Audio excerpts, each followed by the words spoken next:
फीके अंदाज में हुई गीता जयंती महोत्सव की शुरुआत। सहकारिता मंत्री डॉक्टर बनवारी लाल ने रिबन काटकर किया शुभारंभ।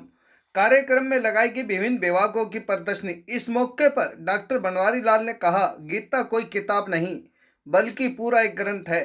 सहकारिता मंत्री ने गीता के अनुसार कर्म करने की दी नसीहत। बोले, प्रदेश की संस्कृति से रूबरू कराते हैं ऐसे कार्यक्रम। गीता के श्लोकों को पाठ्यक्रम में शामिल करने वाले विपक्ष के बयान पर बोले, विपक्ष का काम केवल छीटाकशी करना है।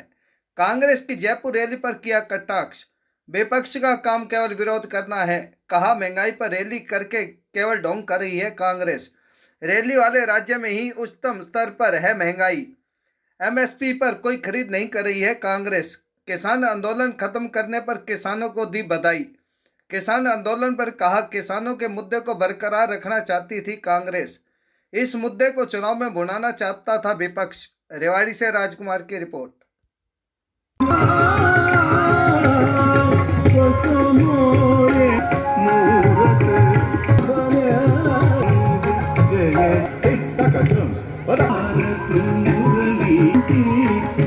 बोली दादी तो मुंह धो रही है कि घर में पोता जमेगा, बाकों को मैं कत्ल करावेगी, बता उसने एक गुण थामेगा, मका परम पिता सब सामेगा। देख कैसे कोख में बेटी ने बसा मनाए, हाथ जोड़ के दाबे थे तेरी गेटी ने। बोले हम साथियों, प्यारे बच्चों, पत्रकार व छायाकार बंधुओं, आज सबसे पहले तो मैं अंतर्राष्ट्रीय गीता महोत्सव की आप सब लोगों को बहुत बहुत बधाई देता हूं।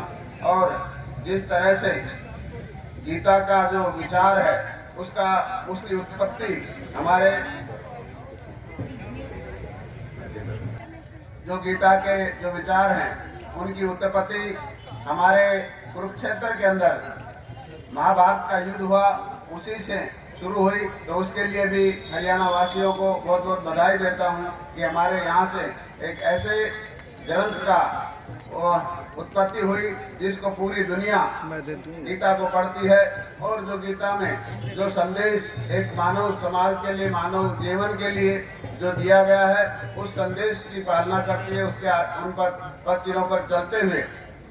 और जो कृष्ण जी जो उपदेश दिया था कि कर्म किए जा फल की चिंता मत कर रहे इंसान, तो ये सारा जो हमारा जीवन है, जो गीता हमारे जीवन का एक सार है। जो हमारा जीवन है वो कर्म प्रधान है। हमारे जीवन में अगर हम काम अच्छा करेंगे तो अच्छे फल मिलेंगे, और हम बुरे कर्म करेंगे तो भाई बुरे फल मिलेंगे। तो ये सारा जीवन हमारा जो प्रतिदिन हमारा गीता से ही आधारित हमारा जो जीवन शुरू होता है, और इसी के इर्द गिर्द हमारी जो दिनचर्या हैं वो चलती हैं।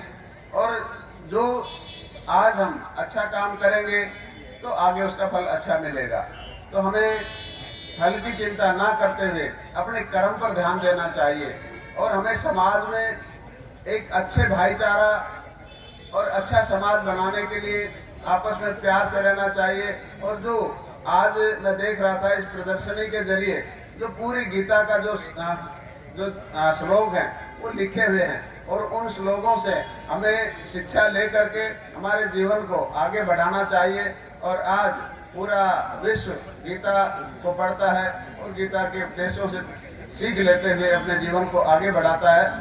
तो मैं आज आप सब लोगों से भी ये प्रार्थना करूंगा कि जो हमारा इतनी बड़ी जो गीता का जो उपदेश हमारे हरियाणा से शुरू हुआ और ये पूरा दुनिया उसका अनुसरण कर रहा है, तो हम सब लोगों का भी फर्ज बनता है कि हम गीता के उपदेशों को अपने जीवन में ढालें और एक अच्छे समाज का निर्माण करें, और आगे हम इसी दृष्टि से आगे बढ़ते रहें और एक अच्छा राष्ट्र, अच्छा देश प्रदेश का निर्माण करें। यही मैं आप लोगों से आज अपील करते हुए आप लोगों से विदाई लेता हूँ। धन्यवाद। जय हिंद, जय भारत।